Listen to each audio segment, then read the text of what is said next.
My name's Andrea, and my topic will be on the death penalty and basically why it's not the solution. So a lot of people kind of side with the death penalty because they don't know kind of the information behind it. They think that it's just a quick and easy way to get rid of horrible people, which in part can be true, but a lot of the time really isn't that quick and really isn't that easy. So yes, it's effective when it works. A lot of people do horrible things, and especially for the victims of families, this is one way they can kind of get their justice. Um, but obviously, with the information behind it, these things can be expensive, time consuming, and unjust. Uh, so, according to the Death Penalty Information Center, in an article in 2023, the death penalty is very expensive because of things like legal costs. So they need attorneys, people who are going to defend them, and of course, pretrial costs. This is stuff like forensics, DNA, all the things that detectives need to gather up before they, try to convince the jury that this person needs to be put to death. And of course, a jury selection, you need to choose the right people. Putting someone to death is a huge decision. Making sure you have the right people is very important. And then the incarceration itself. So these inmates are kept in high security prisons with their own personal security guards. It's a lot to maintain. And then appeals. So when an inmate decides that, hey, that entire trial was pretty much unjust, you overlook this, it's its own tiny court case outside of what already happened. And according to Miron, in a 2023 article, the financial implications of the death penalty, a normal death penalty inmate is 1.12 million, which is more than a general population inmate, which is half of that. So, having someone be convicted of the death penalty is twice as expensive as letting someone live out their lifelong sentence in a normal jail. Again, this is a lot of money, and this is all being funded by taxpayers. It doesn't help that this process usually is very, very slow. An example of this can be Richard Ramirez, a famous serial killer in the 80s who did horrible things to a ton of young women here in California. So, yeah, he was convicted in the 80s but died in 2013 from natural causes.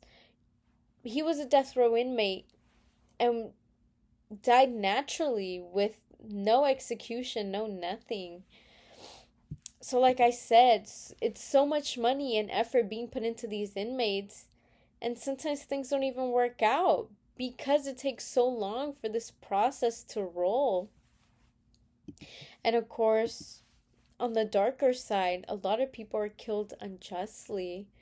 In a 2024 article by Berard about a St. Louis County prosecution, Marcellus Williams was a man who was convicted wrongfully of a crime he didn't commit.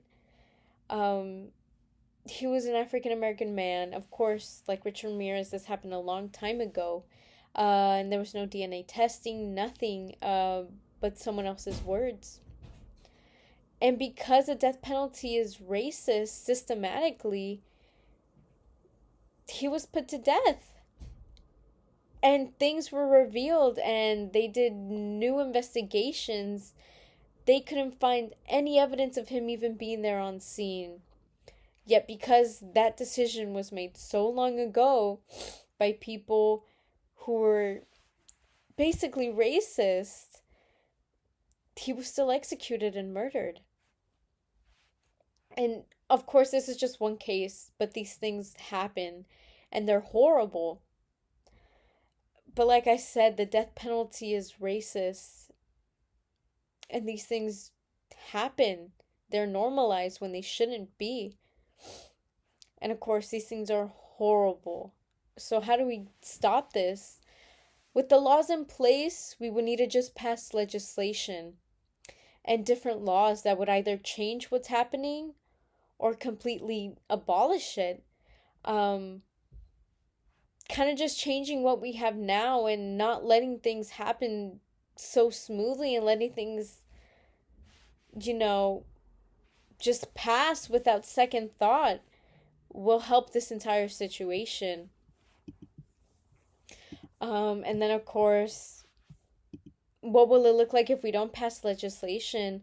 This will just continue cycles of people being killed for unjust reasons. And then, of course, taxpayers losing their money when we could be building better schools, better programs for kids, maybe a new homeless shelter.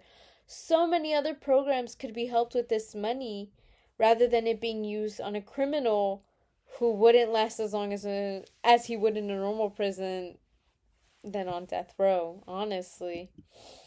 Uh, so how do we get these things happening? How do we get legislation even passed? So kind of just getting information out can help. Signing petitions, involving people that you know, your community, and then funding organizations that also help get the word around, who help pass and try to get this in a law. And then, just talking to your local government, sending cards, letters, phone calls, etc. Getting the message out will kind of snowball this all into hopefully getting legislation to pass. But overall, the death penalty is honestly horrible. Although there are some people who need that resolution and some people who genuinely are horrible, there's also a lot of people who are getting their money spent on feeding an inmate for 30 years. There's also people who are getting wrongfully killed. Honestly, the death penalty should just be abolished and shouldn't be used at all.